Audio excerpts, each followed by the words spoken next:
Hello, Jos. Thank you Hey, for Hans. accepting my invite and joining me on this very first episode on fractional ownership of solar farm. And this is the podcast that we are running on digitalization of utility. And I'm very excited to have the first conversation with you. Mm, Just to quickly introduce, right? Jos is executive architect and a CTO for blockchain, and he also is my mentor. So this is a very special occasion for me to interview my mentor on a very exciting topic of fractional ownership of solar farms. Before we get started, right? If we consider this entire solar industry as such, right, and how investments, if you see between 2030, 2050, how quickly investments are growing, and the trends in which investments are going. I went through a report from IRENA, which is International Renewable Energy Agency, just to find out, how this solar investment in solar is going to grow. And what we see is 480 gigawatts, which is installed capacity as of 2018. And the report says that solar capacity would grow to 18 times by 2050, which is around 8,519 gigawatts. That's a tremendous increase, isn't it? I think this investments that we see going through solar, and this particular concept that you have come up with, which is a fractional ownership of solar farm, that sounds really exciting, especially when you think in terms of how it works. So, as an investor, if I'm talking as an investor, or if I'm talking as a O&M operator, right, for this solar farm, how would you explain this concept of fractional ownership, and how is it going to benefit them? yes, thank you for inviting me. To start off with. And I think that you're right. See all over the globe an increased investment in solar energy, but that has some ripple effects. So there are people that are left out of the equation. People that live in multi-dwelling apartments, in flat buildings. People that live in housing that is protected due to heritage, monuments. And people that are in heavy shading areas, due to their nearby high-rise building, for instance. So, and more we see municipalities, wanting to offer those citizens as well the opportunity to benefit from rooftop solar. And when I speak to investors, they say, well, we want to increase the rate of investments to keep up with the demand, as you just underpinned from your ARENA report. And then a cycle usually is that a project developer finds a plot, develops the property, set out a solar farm, and then goes into operation, to monetize, get all the offtake from the farm. And what we see more and more, that there are opportunities to get a second level round of investments, and doing that in a fractional way. We have then more opportunity for smaller investors to participate as well, which is in line with the EU directive that citizens should participate in all markets of the energy ecosystem. And our investor that I'm collaborating with in a non-profit foundation, to tokens.org, is very eager to put this into the market, and the first version is already available in Germany. And one of the reasons is to understand if this is a viable solution for Islamic banking. So Islamic banking want to stay away from interest rates. So, and if you then can replace that with investment in a solar farm, which generate offtake in sense of kilowatt hours and certificates of origins, or green certificates, or RECs in the US, then you invest in something that gives you revenue for 20, 30 years down the line. So, and as the Islamic world is a very huge part of the financial sector, it's very intriguing to see if that hypothesis turned out to be true or not. So there are multiple applications in this fractional ownership, which makes it very interesting. So, and it steps away a little bit from the current mechanisms that you see, where you get a waiver for energy taxation if you invest in a solar farm in your same neighborhood. But because we selected very deliberately the notion of a single solar panel. So, and that means that you just purchase one panel out of a farm. And with that purchase, there is also a service that you will receive from the operator. And the operator takes care of the cleaning, vegetation management, the fencing, the grid connection, the joint infrastructure like concentrators, inverters, and whatnot. And you own that property and you receive the benefit minus the cost that you pay for the service provider. Quite an interesting, right? So, as a small investor, if I have a small pot of money, I can go ahead and contact one investor and I can say that, okay, this section, I can pay this much amount of money, how much capacity from your solar farm you can allocate to me. And then I get allocated that section or that number of panels as per my investment, and I can consume that electricity as well. So how does the technology work now? Okay, so first, proof of technology is working. We are scaling up as we speak to multiple solar setups, very small, in the Netherlands and in Germany. And we are collaborating with a startup Sunified, which has created a Unity chip. So the Unity chip is available as a retrofit, so with a clamshell kind of application on your fly leaves of your solar panel. And it gives a 30-second data stream of the energy being generated by those panels, including the temperature, the vibrations. So you have a very good understanding of what's going on per panel. The outset for Sunified is to have it embedded in each solar panel. So the next version of that product will be that you can retrofit it on your individual panel on a very interactive price point. So, and that sensor and an IoTdevice works as a crypto anchor, as we tend to call it at IBM. So it gives you a trusted data feed from that individual panel or string if you want to do it on retrofit. And that feeds the data structures that we run on the blockchain and create tokens to associate that with ownership. So in the initial phase of the project that we have delivered earlier this summer, you receive a wallet, and in your wallet you hold a token, and each token represents a solar panel. On next Monday, so that's very timely for this interview, that's October 3rd in 2020, we have a huge event to kick up the second phase to tokenize the offtake. So then we're gonna, in the next phase in the project, we will tokenize the kilowatt hours, the guarantees of origin, and all data monetization opportunities that we see in order to make sure that you can indeed route the energy from your own solar panel to your consumption base, wherever that might be. So that's in the next phase that we're preparing. So this chip that you're talking about, or a solar anchor that you said, right? The anchor that goes behind every panel.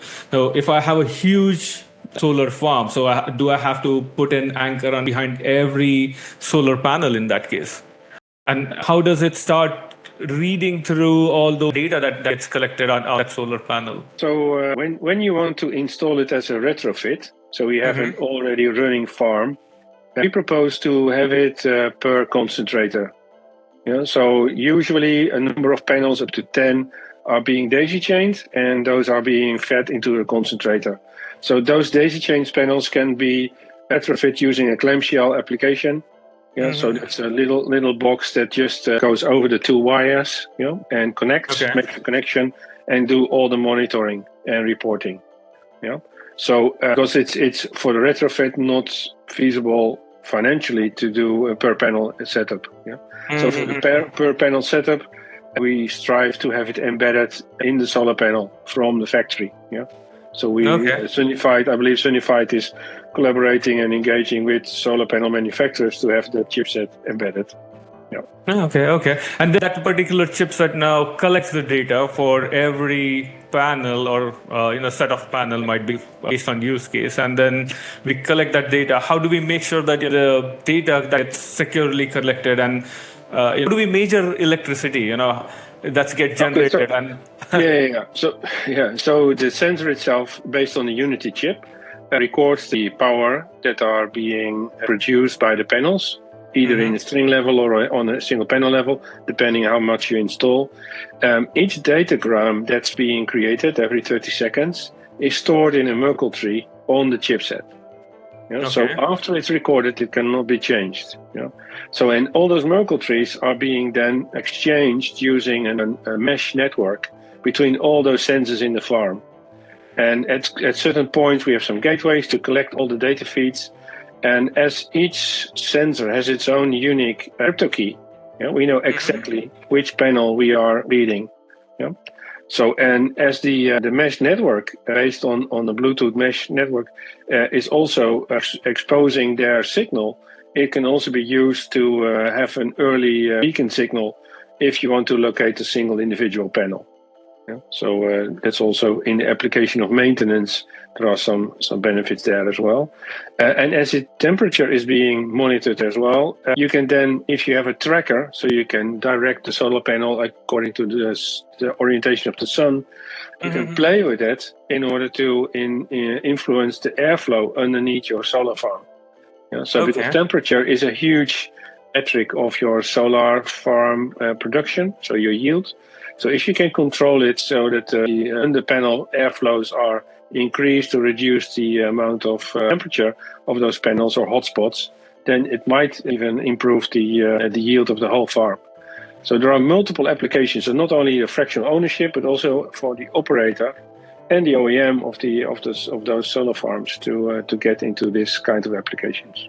Yeah, certainly. And I was consultant on a couple of solar farm operations, O&M activities. There are quite a use cases that I can think of when you monitor the data at the solar panel level specifically, and how if you can measure output of a single solar panel and if it's degrading, what's the decay rate of that particular panel and everything. Then the question comes in how much cost effective it is to manage on a single solar panel level versus a traditional approach of the string array level and all those things. So from the top of my head, right, so I need to look up the detailed figures from Sunified because they did some business case analysis on different use cases. And they say that you can improve the yield of your farm by 5%. Yeah? And then you can do the math if it's worthwhile of the investment. Yeah. So, and I think they are very aggressive. It all depends on the volume that they are able to produce and sell. To bring down the unit price of the sendering. Yes, and currently Sunified has a subsidiary that has attracted some investors, and they're building out solar farms in Australia as we speak to prove their own technology. Yeah, so because they see there was a chicken and egg in the market, so they are building their own solar farms as we speak. That's interesting. And once you have that data collected, right, and what we are talking about is that major blockchain platform which sits behind this data, right? We can tokenize the energy. And you talked about something called energy tokenization, the concept of energy tokenization behind it. What exactly it is, and do we register for those sort of tokens? Yeah, so electricity is a constant flow, like water in pipelines, right? So with electrons in wire cables and wires. But the notion of creating a concept of packaged energy, so and that's a more theoretical concept, is being proposed by a number of utilities throughout the world.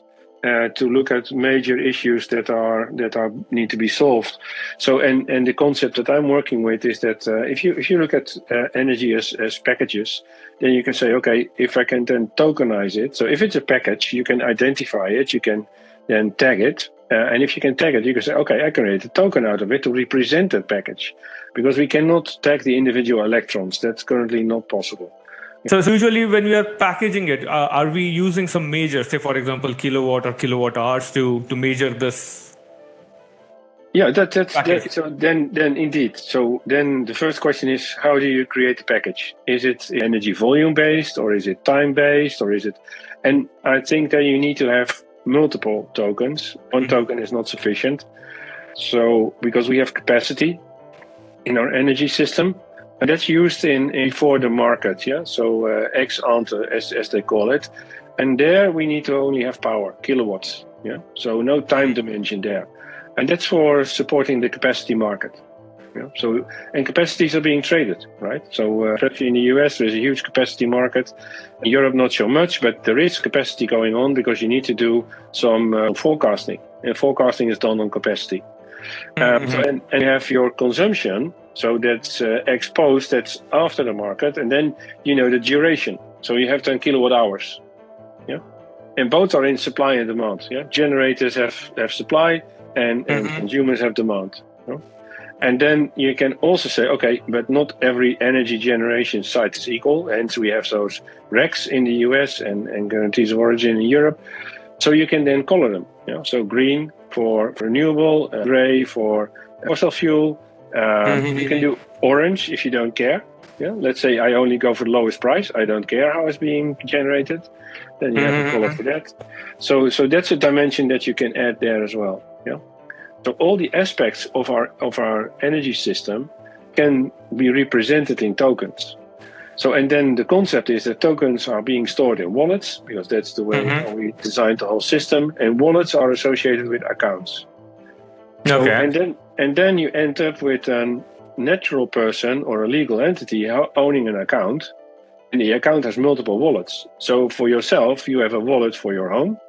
You have a wallet if you have a huge air conditioner for your air conditioner. You have a wallet for your electrical vehicle. Yeah, and it's all associated with your account. And if you do then own solar panels outside of your property, yeah, so fractional in a farm, then those tokens will reside in, well, eventually end up in your wallet. Yeah, and there you can then route the energy. You can program, yeah, where the energy is being generated and where it's consumed in your more complicated environment than currently supported with your single grid connection and a meter on it. Yeah. And then being blockchain, it all build that trust between your generation of what your token has done at your partial solar farm. If you consider our current example of partial ownership of a plant, right, of a solar farm, whatever I have generated from there, I tokenize that energy that's been generated, and it sits in my wallet as a partial investor or partial owner of that particular solar farm, and then I can use those tokens securely to trade, for example, renewable certificate, or get some exchange out of it, isn't it? Yeah, and you can even sell your futures of your energy. Yeah, so you own by proving, showing the token, owning the token. You prove your ownership, and you can say, okay, I will sell off the next 5 years of energy to whoever is interested. Yeah. So and that gives you an instant gratification if you have an upfront payment. Yeah. So there are all kinds of new monetization models on the horizon. Yeah, based on this base layered infrastructure. So and collectively I call this programmable energy, and I see this as a next layer on top of the smart grid. Because the smart grid only goes so far as implementing smart meters, having smart charging, but not having the intelligence of routing the energy from a single panel from behind a grid connection, behind the smart meter, to a vehicle behind your home meter. Yeah, and that's a granularity that we want to build. That's interesting. But then, is there a market for it, or do we have to establish a market for this type of new energy, programmable energy system?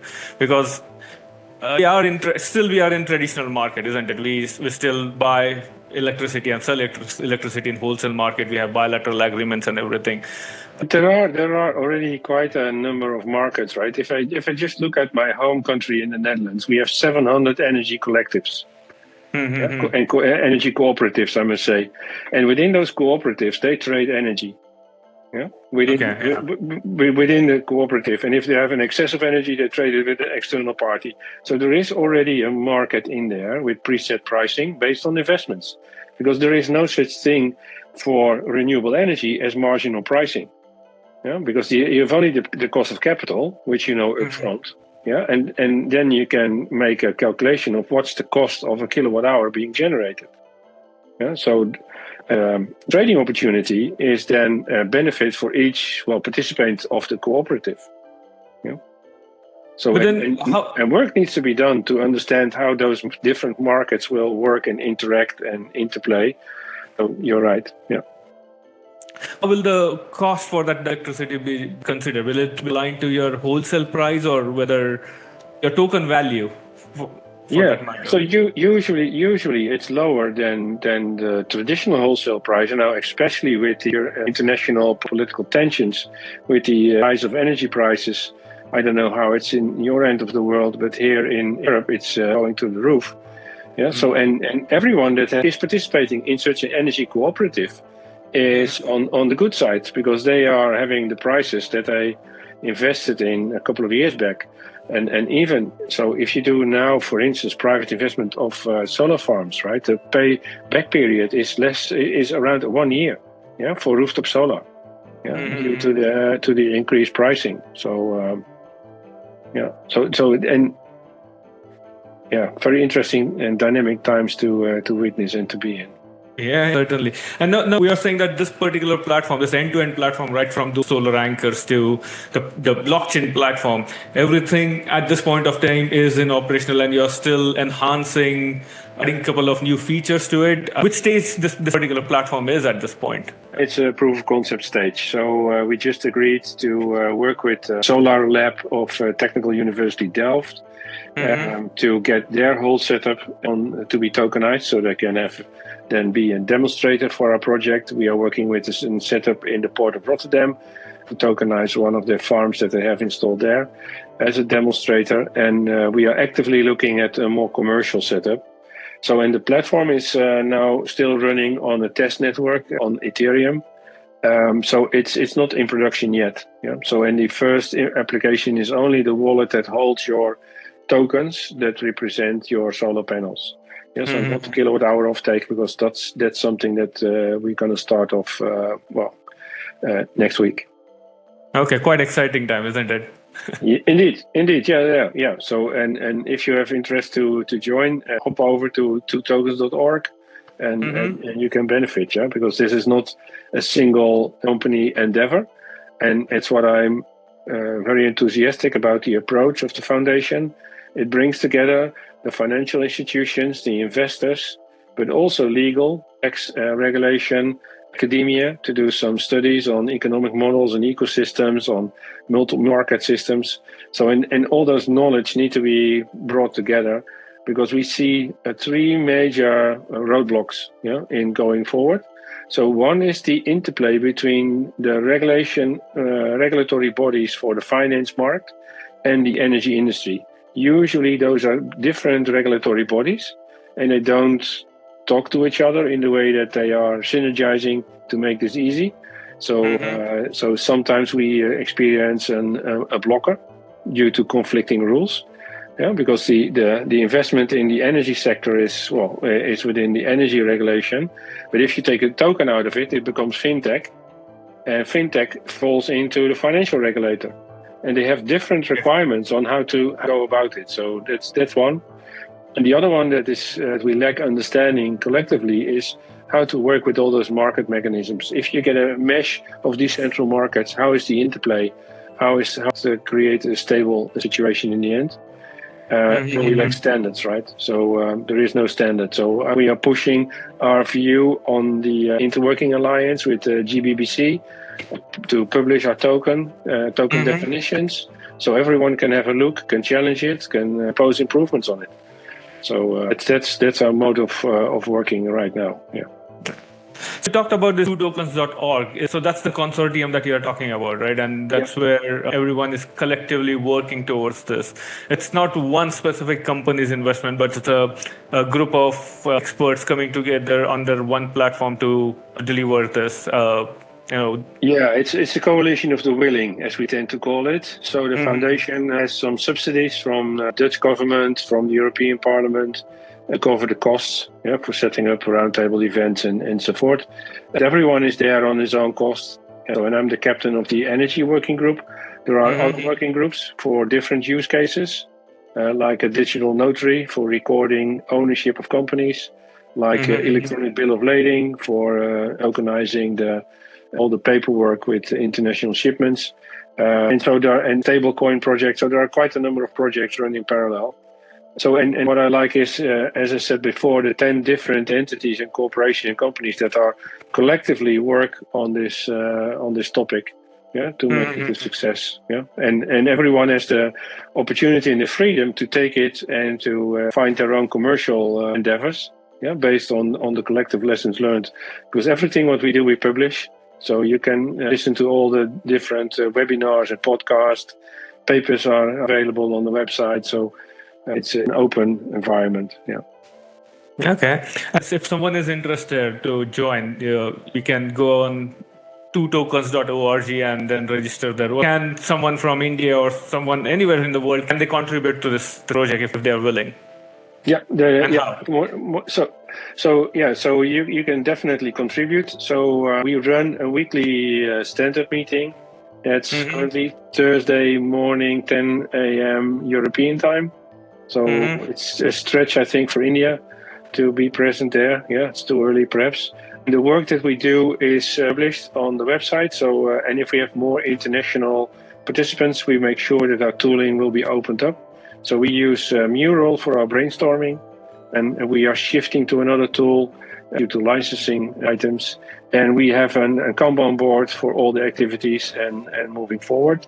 We're looking for contributors to writing papers, to reviewing the work that we do. Yeah. So, and one of the participants is BlockLab, which is an organization that builds the software. So if you are a software developer, you can either spin off your own instance. Yeah. So if some guys or girls in India wants to get a hand on it, take our specifications, start working on it for yourself, or connect to BlockLab and see how you can contribute there. Yeah. So there are quite a number of ways, and we can make it work. Yeah. So that's no problem. Oh, that's nice to know. Yeah, so it's really an amazing concept and looking forward to learn more about it. I know that you have a couple of YouTube videos that you have done on energy tokenization, on fractional ownership of solar farm use case. I will definitely would like to put those in description for everyone to look at. Below, And also today you have published your article on programmable energy. Yeah, indeed, and there's a lot of things that are on the horizon. Yeah, so let's continue another time to talk on how programmable energy can be materialized. Yeah, definitely. So one of the ideas and support and proof points that we have. Yeah, so yes, certainly. So Jos, it was nice talking to you and getting to know about the exciting platform that you are building using blockchain for solving classic problems in the energy transition.